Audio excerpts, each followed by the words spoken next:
Hello friends, இன்றைக்கி சிறகடிக்க ஆசையில் என்ன நடந்துச்சுன்னு பார்க்கலாம். இங்கே மீனாவை வந்து முத்து டாக்டர்கிட்ட காட்டிட்டாரு. ஆனால் அட்வைஸ் பண்ணிகிட்ருக்காரு, இனிமேல் இந்த மாதிரிலாம் வேலை இழுத்து போட்டு செஞ்சிட்ருக்காத, உன் உடம்ப பாரு அப்படின்னு சொல்லிகிட்ருக்காரு. சரி வாங்க அப்படின்னு சொல்லிட்டு வெளியில் வரப்போ பார்த்தா ஆம்புலன்ஸில் வந்து கிறிஸை வந்து இறக்கிட்டுருக்காங்க. மீனா பார்த்துட்டு இவங்களை எங்கேயோ நம்ம பார்த்துருக்கோமே, ஓ இவங்க தானே அப்படின்ட்டு, எங்க கிறிஸுங்க அப்படின்னு சொல்லிட்டு வேகமாக போகிறாங்க.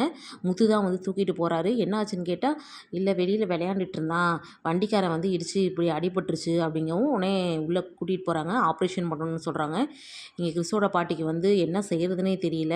உடனே இந்த விஷயத்தை ரோஹினிகிட்ட சொல்லணுமே, ரோஹினிக்கு ஃபோன் பண்ணுறாங்க. ரோஹினி வந்துட்டு, ஏன் இப்படி கண்ட நேரத்தில் ஃபோன் பண்ணுற, மனோஜ் வேற இருக்காரு அப்படிங்கும்போது, இல்லை கிறிஸுக்கு அடிபட்டுருச்சு, சீரியஸாக இருக்கான் அப்படிங்கவும், நம்ம போய் பார்க்கணுமே அப்படின்ட்டு மனோஜ்கிட்ட வந்துட்டு, மனோஜ் நம்ம ஷோரூமை வந்து பெருசாக்கிறதுக்காக இங்கே கெட்டில்லாம் இருக்குது பாரு, இதெல்லாம் கொண்டு போய் நம்ம ஹாஸ்பிட்டலில் கொண்டு போய் நம்ம ஃப்ரீயாக கொடுத்தோம்னா அவங்க நம்ம ஷோரூம்லேயும் எல்லாம் வாங்குவாங்கங்கிற மாதிரி ஒரு ஐடியாவை கொடுக்குறாங்க.